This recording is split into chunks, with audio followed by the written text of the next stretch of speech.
আপনাদের দোয়ার বরকতে 3000-এর উপরে গান লিখছি। এই গপ্পা আমার লয় কইরো না, গপ্প অন্য জায়গায় কইরো। 3000 গান লেখছো তুমি, 350 গান দেখাই পারো। আমি জীবনে গানই গাবো না। আপনার বোন মমতাজ বেগম হ্যাঁ তো গাইছে আমার 700 গান। আমারে কয় কয় দুইটা বউ গেছে গা, হ্যাঁ তো যাওয়া হার তালেই আছে। দেওয়ান সাহেব সারে গামা বাজায় আমারে বুঝায় আমি খুব ভালো বেহালা বাজাই। আপনাদের দোয়ার বরকতে 3000-এর উপরে গান লিখছি, আর প্রত্যেকটা গানেই আমার নিজের সুর করা। কারো হাওলাইটা সুর লইয়া আমি গান লিখি না। আর প্রত্যেকটা সুরই কোনো না কোনো রাগ রাগিনীর চলন। আমি করি নাই, করিতে পারি নাই পিতামাতার খেদমত, মায়ের কান্দন যাবজ্জীবন। কি শুনছেন না? খড়কুটার এক বাসা বাঁধলাম বাবুই পাখির মতো, হ্যাঁ বান্ধিলাম পীড়িতের ঘর ভালোবাসার খুঁটির পর। হ্যাঁ তো এরকম বলে শেষ করতে পারবো না। তা আমি যদি এগুলি না বুঝি তাহলে গেলি আইলো করতে। হ্যাঁ আমারে ওই যে বেহালা যখন শিখে তখন হইলে গেলি বাজনা শিখা। এই যে এই বাজাইস না।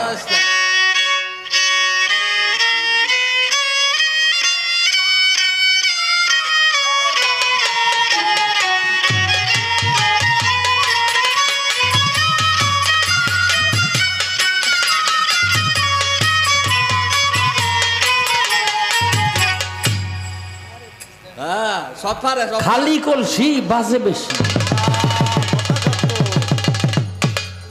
মানে খালি কলসি বাজে বেশি।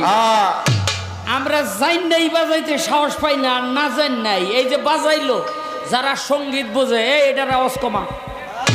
যারা সঙ্গীত বোঝে তারা বলতে পারবে যে একটা নোটও তো তার সুরে লাগে নাই।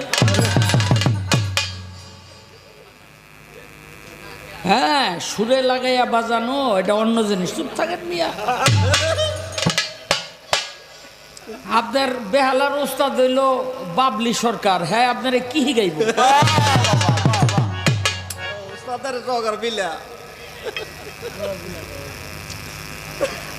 প্রশ্ন করছে, আরে আমি যা কই লেখা রাখেন, বুঝলেন নি? লেখা রাখেন, লেখা রাখেন। আমারে কয় কয় দুইটা বউ গেছে গা। চিন্তা করে হ্যাঁ তো যাওয়া হার তালেই আছে।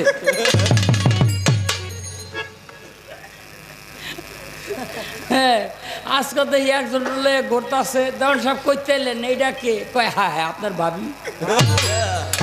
আরেকদিন দেখি আরেকটা, দেওয়ান সাহেব কই গেছিলেন? কয় মার্কেটে। এইটা কে? কয় হ্যাঁ হ্যাঁ আপনার ভাবি। মানে এই হুনতে হুনতে জীবন শেষ, বুঝলেন নি? এই থুবাইলে এই ব্যাগগুলি যদি থুবাই, দেশ বিদেশ ব্যাগ মিল্লা মুসরায় লাভ হইব না। শাহ আলম সরকার দেশ বিদেশ মিল্লা ব্যাগগুলি একখানে থুবাইলে এই যে 28 তারিখে বিএনপির জনসভা আর কোনো মানুষ লাগবে না।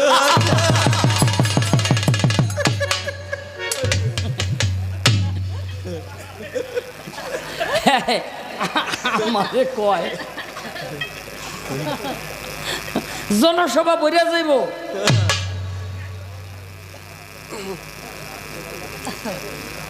আলম সরকারের যেমন হিরো হিরো লাগে, নায়ক। আমি তো সব থাকতো, পীর আউলিয়া আউলিয়া হয়ে যেতে পারে। হিরো হিরো লাগতেছে অনেক। কি সুন্দর একটা ঘুরে ঝলমল করে, সবাই ভুলে যায় সবকিছু। এই ওই আমি 3000 গান লিখছি। এই গপ্পা আমার লয় কইরো না, গপ্প অন্য জায়গায় কইরো। কয়ে দিলাম 3000 গান লেখছো তুমি, 350 গান দেখাই পারো। আমি জীবনে গানই গাবো না। কয়টা ভালো গান তুমি দেখছো, এটা সত্য। আমি নিজেও গাই তোমার সত্য কথা, কিন্তু এখন কইতে কইতে তুমি চাপা মারতে মারতে মন জায়গায় যে বাগা যে চাপার কোনো শেষই নেই। তোমার কটা ভালো গান আছে, একটা মায়ের গান, এইটাও তোমার গান, এটা মাখন দনের গান, এটা মিলে মুলে তারপর লেখছে আমি সুর করেছি, তুমি গোড়া টিম করেছো। আচ্ছা কম মামুর বাড়ির গপ্পায় আমার লগে কয় মাখন কাকার গান মনে আসেনি মুরব্বী গো আপনাকে? মাখন কাকা গাইতো জগৎ মা গো তোর মতো দরদি হবে।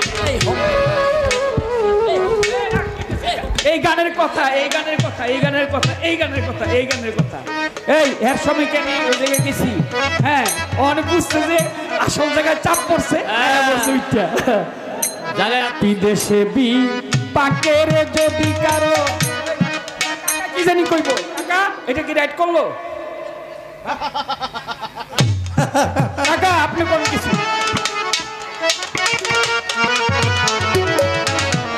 কাকা আপনি কোন কিছু আমি কি করব কোন করে কি ব্যবহারটা করতেছে দেন আমার কইল মাখন কাকার গানটা বিদেশে বি পাকে যদি কারো সন্তান মারা যায় পাড়ার লোকে না জানিতে আগে জানি মাই জগৎ মা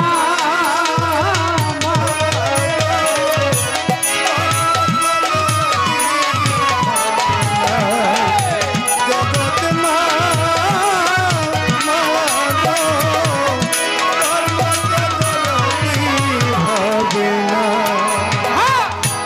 মাছে চিনে বহিনে পানি পাখি চিনে ডাল মাই জানে সন্তানে ব্যথা চারু দরের ছাল ও জগৎ মা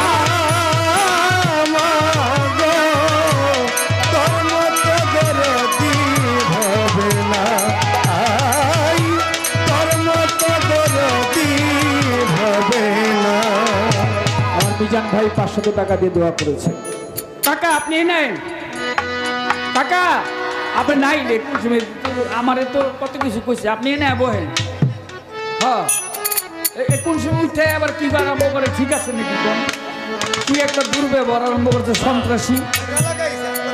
আমি গেছি আরো নেই হ্যাঁ হ্যাঁ কইব কন হ্যাঁ আমার কি করে না করে কন না আজকাল তের হ্যালো গান গামো কিনা চিন্তা ভাবনা করতে হইব ভবিষ্যৎ যে কষ্টটা আজকে দিয়ে দিল আমার। আচ্ছা আর বলবো না, কথা রয়েছে আপনার অনেক ভালো গান আছে, ভালো ভালো গান আমি নিজেও গাই। মায়ের দুঃখের দরদি মা এই গান আমি গেছি, কিন্তু কিছুটা থাকে একেবারে যে আমি 100% রবীন্দ্রনাথ ঠাকুর লিখলো কপাল ভিজিয়া গেল নয়নেরও জলে। আচ্ছা কপাল ভিজিয়া গেল নয়নের জলে কে লিখলো? রবি ঠাকুর বিশ্বকবি। এখন চোখের পানি পড়া হইল নিজ দিকে, তো গাল ভিজবো চোখের পানি দিয়ে, আর কপালে পানি যাবো কেমনে? তো কবি নজরুল এসে দেখে এরপরে যে রবি ঠাকুর কি লিখবে সে পাচ্ছে না। কবি নজরুল এসে দেখে রবি ঠাকুর লিখেছে কপাল ভিজিয়া গেল নয়নের জলে, আর নজরুল এসে লিখলো তার পিছনে চরণ বাঁধিয়া রাখিয়াছি তমালের ডালে, পা দুটি উপরে, তাই পানিটা নিচ দিয়ে কপাল দিয়ে বের হয়। ভাই দু এক কথা এই দিক সেদিক থাকতে পারে, এইরকম অহংকার করেন না যে এটা সব আমি লিখছি সব আমি জানি। এটা তো শয়তানের কথা, অহংকারের কথা।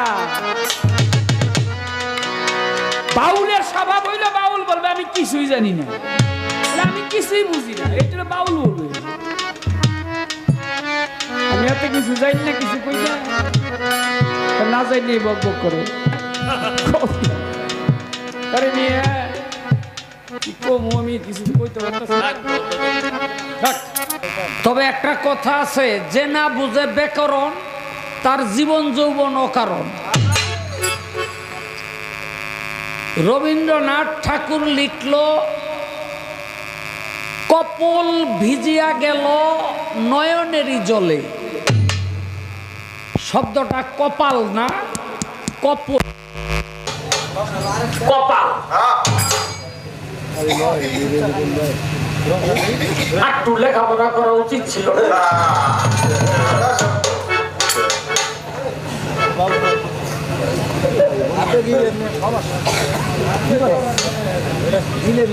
এই জন্যই এই এই আচ্ছা বই আমি যখন মিউজিক বাজাইলাম তখন গেলি না কেন অন বই থাক ঠিক আছে কিছু করেন না লাগে দেন আগের যারা বাউল ছিল যেমন দ্বিজ দাস ঠাকুর, বিজয় সরকার। দ্বিজ দাস ঠাকুর ছিল আইএ পাস, বিজয় সরকার ছিল ম্যাট্রিক ফেল, কবি জালাল ছিল বিএ পাস। এমনি করে আগের বাউলেরা সব ছিল উচ্চ শিক্ষায় শিক্ষিত। আর এখন গান গাই আঙ্গমত মানুষ, যার জন্য এর চেয়ে বেশি আর আপনারা আশা করতে পারেন না। কই কপল আর কই কপাল আইসা কাম হইব না। এরপরে দেখেন একটা লজ্জা দিছে আমারে, কয় তুমি 3000 গান লেখছো, সব মিলে 300 350 হইতে পারে। এই মিয়া আপনার বই মমতাজ বেগম, হ্যাঁ তো গাইছে আমার 700 গান, 70টা অ্যালবাম। তার যে মিউজিয়াম আছে সেখানে গিয়ে দেখে 70টা অ্যালবাম সে করছে। প্রত্যেকটা অ্যালবামের মধ্যে 10টা করে গান, 700 গান শুধু তারই গাওয়া। 100 সিনেমার মধ্যে আমার গান লেখা আছে, আর বাকিগুলি তো আপনারা কইলামই না। এই যে একটু আগে একটা গান গাইলেন না, বুকটা আমার ভাঙ্গা বাড়ি, আপনার ফলাবান রেজি গাইতে কেন গানটা কার? এরকম 200 গান বয়াতিক ধান করে দিছি। ভাই লাগান এই সুরটা কার আর গানের কথাগুলি কার? আমার গান হইল মায়ের কান্দন যাবজ্জীবন, 2-4 মাস ভাই বোনের কান্দন, ঘরের পরিবারের কান্দন কয়েকদিন পর থাকে না, দুঃখের দরদি আমার জনম দুঃখী মা। কি আচ্ছা প্রাণের মা, মা গো জানি তোর মতো দরদি পাইলাম না। এই গান আর ওই গান কি এক গান? আরে নিজ ভালো তো পাগলও বোঝে, হলাই বোঝে।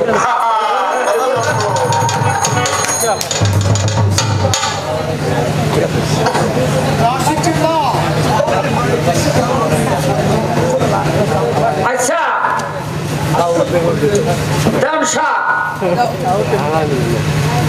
সারা জনম তো ভাও দিয়া গান গাইলেন, কিছু কই নাই,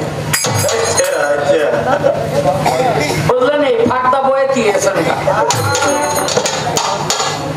আপনি আমার এবার একটা পেস কাটবেন। সেই পেসটা হইল যখন শয়তান অভিশপ্ত হয়ে গেল, তখন শয়তান বলল, আল্লাহ আপনি আমাকে 4টা ক্ষমতা দেন। আমি যে 9 লাখ বছর বন্দেগী করছি, আপনার ইবাদত করছি, এটার বিনিময়ে তো আমি কিছু পাই। বলে হবে, তো তার বিনিময়ে আপনি আমাকে 4টা জিনিস দেন। কি জিনিস? 1 নম্বরে হইল আমি যেন কিয়ামত পর্যন্ত জীবিত থাকি, না মরি। আল্লাহ কই দিলাম। তারপর হইল আমি যেন আদমের শিরা উপশিরায় প্রবেশ করতে পারি। আল্লাহ কয় দিলাম। এরকম করে 4টা পাওয়া আল্লাহ শয়তানকে দিল। শয়তান চাই আনবো তার 9 লাখ বছর ইবাদতের বিনিময়ে। আর 2টা তো আপনার জিগামন, 2টা তো আমি কইলাম, বাকি 2টা কি? রাখ। আল্লাহ কইল যে আমারও 4টা কথা আছে। কি দেখ তুই আদমের শিরা উপশিরায় ঢুকতে পারবি। আল্লাহ কি বলল শয়তান যে আমি যেন যে কোনো মানুষের রূপ ধরতে পারি। তখন আল্লাহ বলছিল এই সাবরা হন ফাইনালে তো বইতি এসস জিলে জলদি কি পয়সা থাকতে থাকতে তুই তোর উস্তাদ কিছু বিজ্ঞান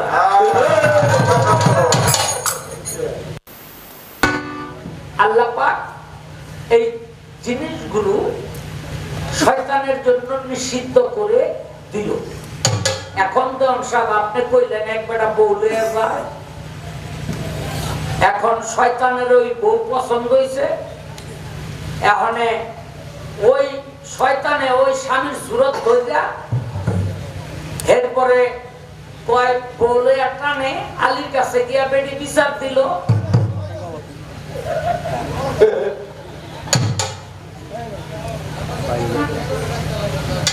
মানে বিষয়টা হচ্ছে কি অনেক জানকে পারবো না না এগুলি তো মনে করেন লম্বা চূড়া বেশি মানুষে মনে করে এত লম্বা বয়ে থেকে আর কম মানুষে পায়না করে বয়ে থাকে 6টা গান জানে গাইয়া কোন রকম জায়গা আলকের বয়ে ফিরে বকলে আর মানুষ মনে করে বাবা রে বাবা সালম সরকারের ঝাড়ি দিয়ে লাইছে না জানি কত বড় বয়ে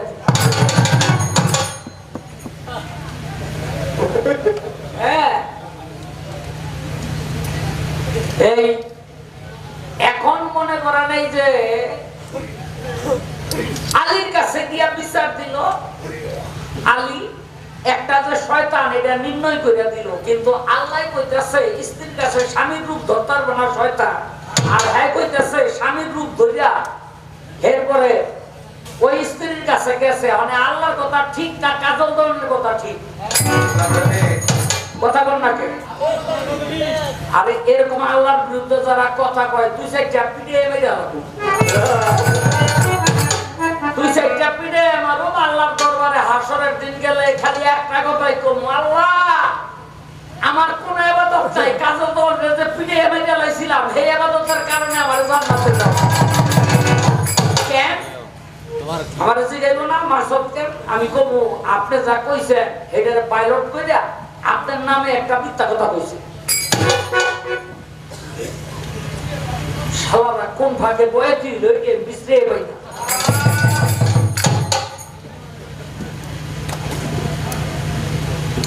কয় বিবি মরিয়ম শয়তানেরা সওয়াব পায় না। আচ্ছা নবী করিম সাল্লাল্লাহু আলাইহি ওয়াসাল্লাম আর বিবি মরিয়ম এই দুইজন, এই যে আপনাকে একটা কথা কই আপনারা মনে রাখবেন, দেখবেন শয়তান ভূমিষ্ঠ হইলে ওয়ানা ওয়ানা করে কান্দে, কান্দে কিনা? হ্যাঁ কান্দে না? আমরা কিন্তু জানি না কেন কান্দে।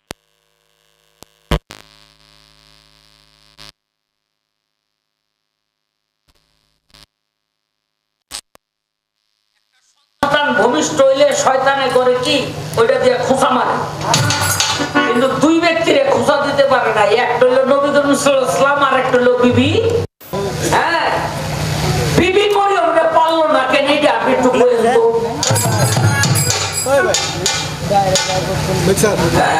এটা আপনি একটু কইয়েন, এটা কিন্তু মুখের কথা না, বুখারী শরীফের কথা। আমার যদি কোন হাদিস পৃষ্ঠা নম্বর সহ দিয়ে দিতে আমি পারবো। হ্যাঁ আরে রাখবে না, টুলি টুলিতে লাগস কে? দুই পাইতি লাইকে গেছি এই দিক তো